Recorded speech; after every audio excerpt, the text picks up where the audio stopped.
Framtidsverkstaden is another way of approaching development activities in the company, other in the sense that it starts from the assumption that knowledge is actually created in social processes. Mutta before jag tänker ta en sån här lite sådär känsla och då blir det frågan liksom på något sätt. När jag lyssnar på redaktioner och på hela tiden kanske mer politiskt utan olika.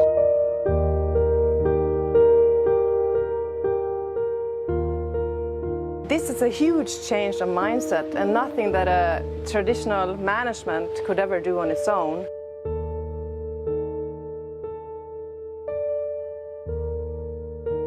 You have to find a way of balancing engagement with very rational planning, very rational sort of designing of projects and also managing of projects. And usually we're very good at the latter. We're very good at creating project platforms and sort of steering and directing the whole change endeavor, the whole change need actually into a giant project or into a countless number of sub-projects, whereas we actually forget that what really counts is people who make those projects come alive.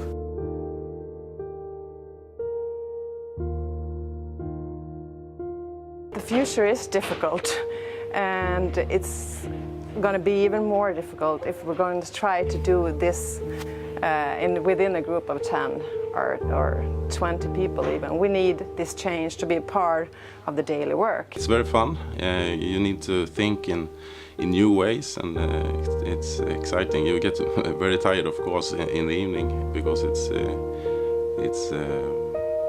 it's work from morning till evening, but exciting and fun, I think.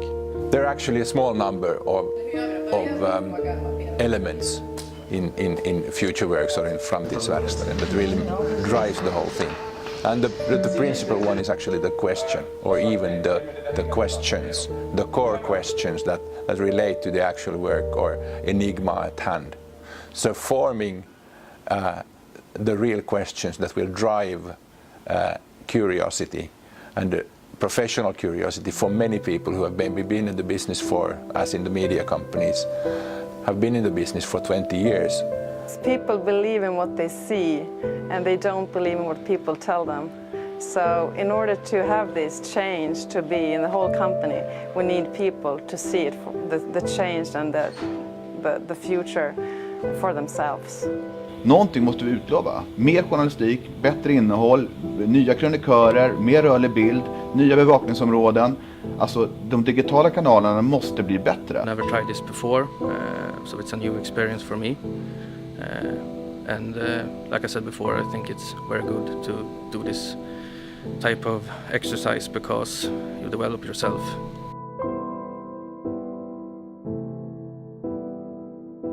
That's probably the difficult part of shared leadership. You have to start losing control. And that's a way also of introducing a new leadership into the organization, to let more people into leading the company into the future, actually. I think it's important for every employee in the company to do something like this sometime. Knowledge safaris or customer safaris to describe what is the sort of exploration that is needed. And we deliberately wanted to stay clear of benchmarking as a concept. Because benchmarking you do in a fairly known territory.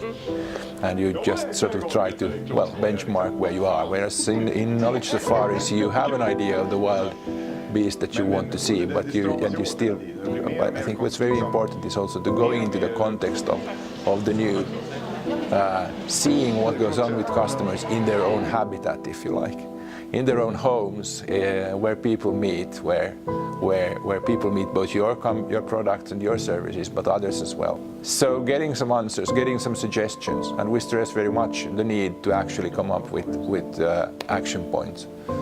Actually suggestions for what to do next. And if the culture is right in the company, as it has been very much in MittMedia now, you can see that the decision as to how to take this further is actually reached that already. I have, for myself, as a CEO in the former regional company, tried to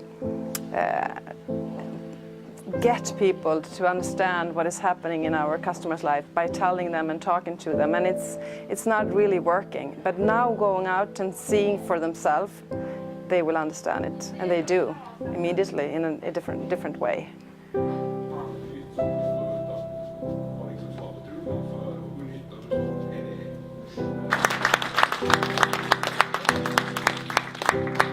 If management wants to lead processes of development of this fashion, they need to be to find the questions, and they need to be able to pose those questions and want to do it. And not every manager is actually comfortable with asking questions. We're far better trained in answering questions as managers.